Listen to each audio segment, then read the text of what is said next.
Hello, this is Stampy Longnose, and welcome to a Halo Reach gameplay commentary. I am playing a game of free-for-all on the map Countdown. I'm actually playing against some pretty decent players in this game, and something that I've realised is that you very rarely see people uploading gameplay of them playing free-for-all on Halo against good players. You so often see people playing against absolute noobs and just destroying them over and over again, getting huge multi-kills and massive killing sprees, and I think, yeah, that's fine, that's very entertaining seeing you killing noobs over and over again, but like, I kind of wanted to see some gameplay of people playing free-for-all against some actual decent players where you've got to kind of think and play tactically in order to win the game rather than just picking up both sniper rifles at the start and killing noobs as they're running to an oddball. And so that's hopefully what I'm going to bring you today. But first I want to point out to you this guy called Mercy, who's like the biggest thorn in my side throughout this entire game. You see me say he's putting good shots on me. He's a very high ranked player. In fact, I think I'm the lowest ranked player in this game, so all of the players are decent, but he particularly seemed to not like me for whatever reason. Maybe he didn't like my gamer tag Stampy Longnose,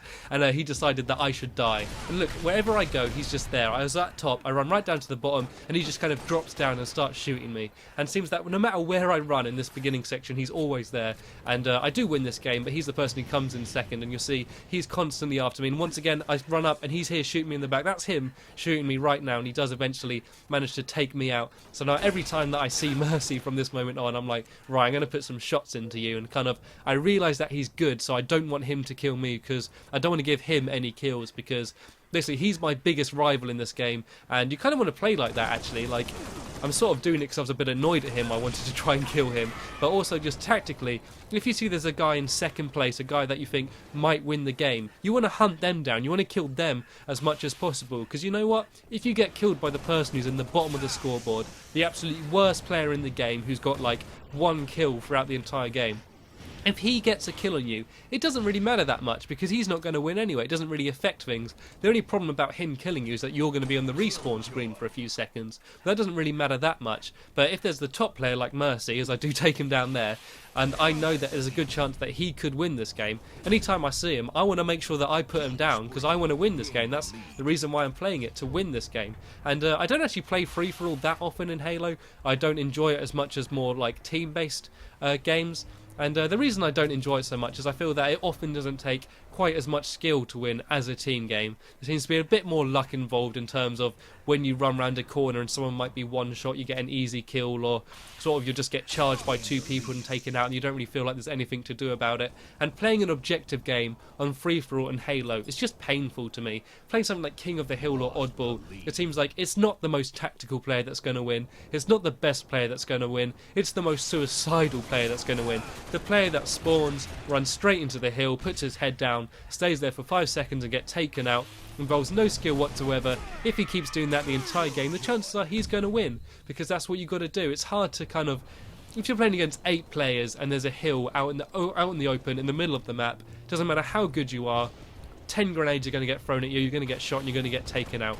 But playing free-for-all in Call of Duty is something that I really enjoy. It's actually probably my favourite game type in Call of Duty is playing free-for-all. And I think that it does involve a bit more skill in Call of Duty. I'm not saying that Call of Duty in general requires more skill before everyone shouts at me in the comments. I'm saying that I feel like in Call of Duty I can win consistently based on my skill. And obviously if there's nuke boosters or something, that goes right out the window, but generally I feel like if I'm the better player in the game I will win. But in Halo I think there is a little bit more luck involved. It obviously depends on the map and the game type you're playing. In a game like this where it's free-for-all on the map like Countdown, yeah, probably the best player will win. But if it is, I say, it is an objective game type, sometimes I think there is a little bit of luck involved in terms of who you're playing against. But the way I'd recommend playing free-for-all, if you're playing against good players and you are trying to win, I'd recommend not going to the high traffic areas, not rushing straight to the power weapons at the start of the game. Kind of hang back a bit and sort of patrol around the back of the map like I'm doing now. I'm basically just looking to try and pick off a weak player. I'm looking up at the top of the map. If I see someone weak, I'll try and finish them off and try and get a kill while trying to stay alive. And it doesn't matter so much about staying alive in free-for-all as it does a team game, because in a team game, if you get killed, that's a point directly to the other player. In free-for-all, there's a chance that it doesn't really matter if you get killed, if it is a low like level player that gets the kill on you. So you see me here, I'm kind of looking around at the back of the map. This is probably the highest traffic area in this map because it's at the top.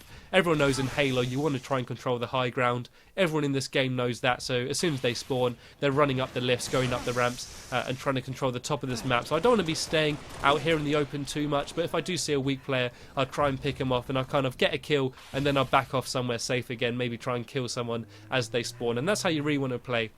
Say if you hear that there's like 2 people near you around the corner, wait till you hear them start shooting, wait till you know they're going to be distracted, run around the corner, try and pick off the weak player, and then back off again. You also want to try and prioritise who you're going to be taking out. Make sure that you're taking out the top ranked players in the game. If you are going to go for a power weapon, then try not to get it at the beginning of the game. Say if you're playing sword base or something, don't run for that sniper at the start because everyone else is trying to get that sniper rifle. The chances are the second you get to it, you're going to get killed by a grenade, and it'll just be a big fight of people trying to get that sniper rifle. Instead, pick up a DMR and kill all of the other idiots that are running to try and pick it out at the start of the game. If you do get a chance to get it, pick it up and go to a kind of a lower traffic area and try and pick off people when they're not expecting it. I'm kind of coming towards the end of this game. You see that I did manage to get a rampage, which is 20 kills in a row without dying. I've just got one more kill to get until I finish the game. I hope this gameplay did help you in how to play free-for-all in Halo Reach. That's the end of it. Cheers for watching, everybody, and I will see you later.